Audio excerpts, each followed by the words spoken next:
Hi. Uh, stupid voice. I've been wanting to talk about One Dreamer for a while.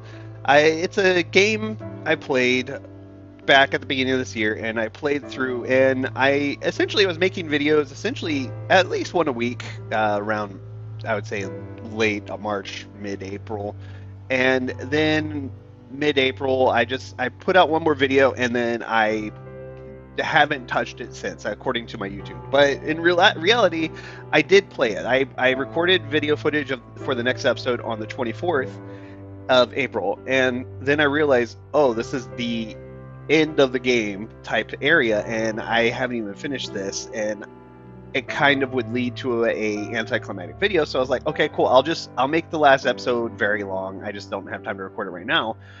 And because you have to complete all these tasks, it was one of those things I just kind of kept putting off while other things in my life were going on.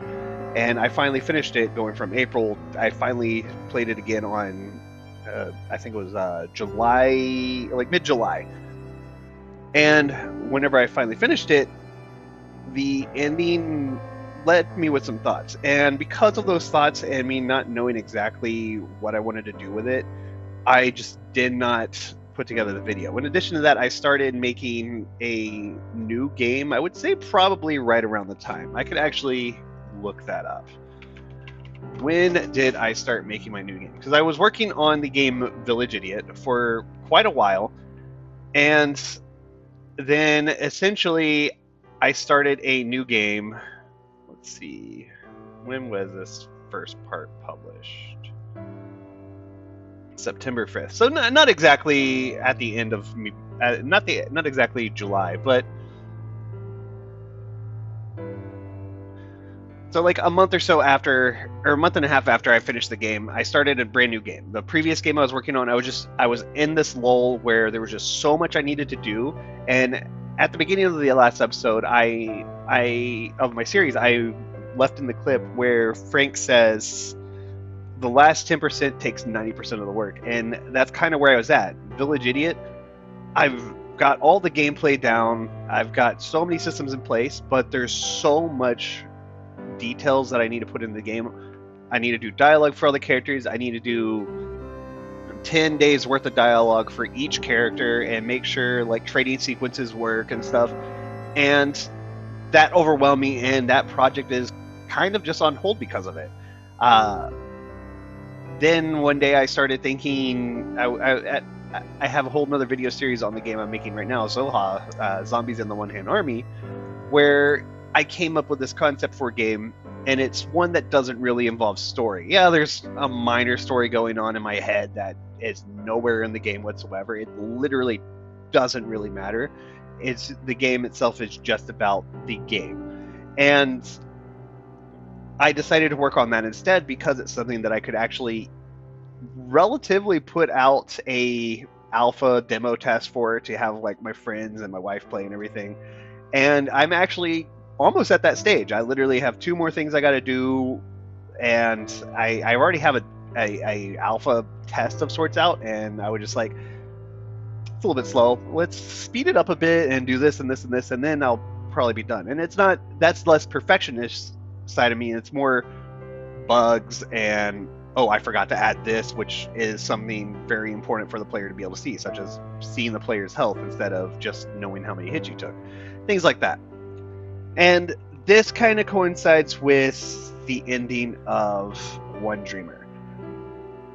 The ending I got was the 50% of all bug fixes done ending.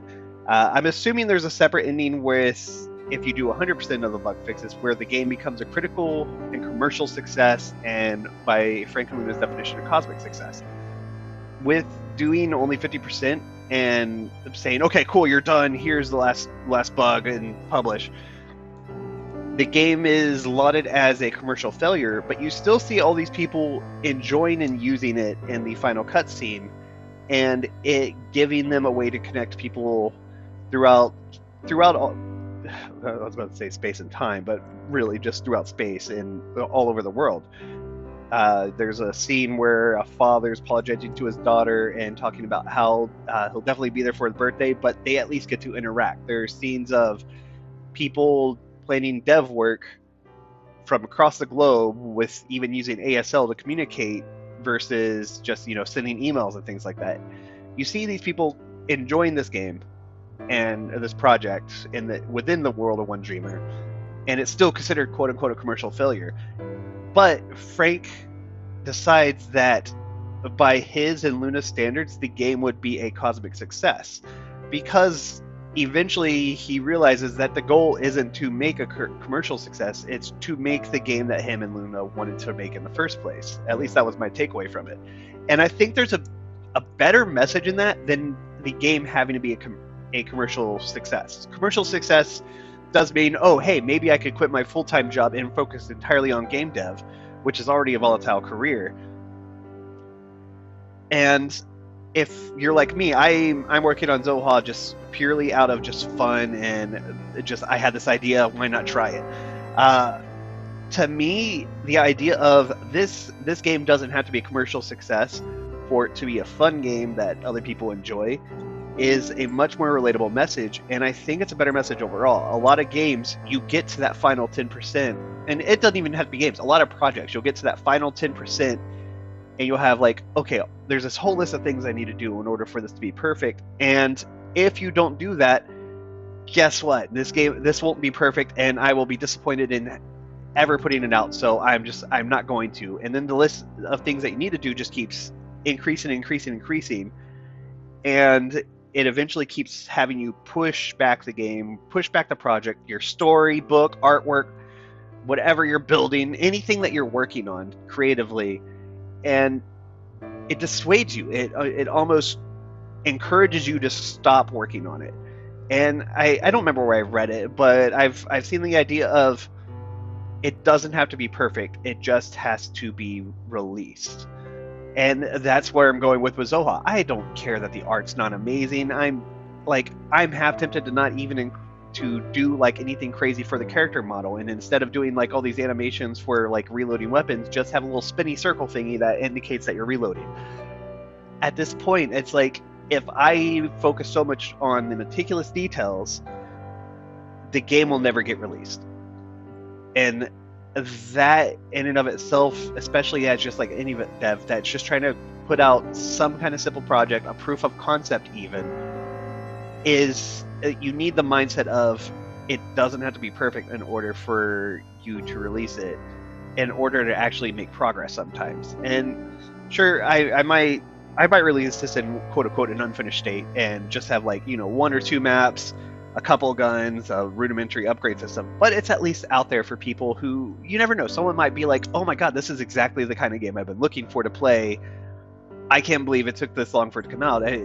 Sure, it's rough around the edges, and maybe I'll come back to it and add some things if I get some comments on it. Granted, my Zoha devlog series, I don't think I've maybe gotten like 2 comments on it, but whatever. I'm putting that out there for myself, and maybe for my son to watch one day if he gets bored, and he, for example, if something happens and I'm not around, something that he can remember me by as a way to just be like, my father made this and I'm proud of him for putting this out there. So that was kind of my takeaway of One Dreamer. The game itself is a very fun game. It hits a lot of emotional beats, and it legitimately made me cry multiple times throughout it. But to me, again, I haven't even watched the YouTube of what happens if you 100% it, and I haven't even done it in my own free time in the 3 months since I've finished playing back in July to now in late October. I don't even know if I will, because I'm honestly satisfied, and I think the message of this game doesn't have to be perfect or a commercial success for it to be a personal success. I think that is honestly the best message. And I want anybody who may watch this to take that to heart, that just because something isn't perfect that you made, just putting it out there is more often than not the hardest and most important thing. So keep on doing whatever you love, whatever you enjoy, and make something of yourself and be happy with what you've done. because I'm proud of you two for having done it.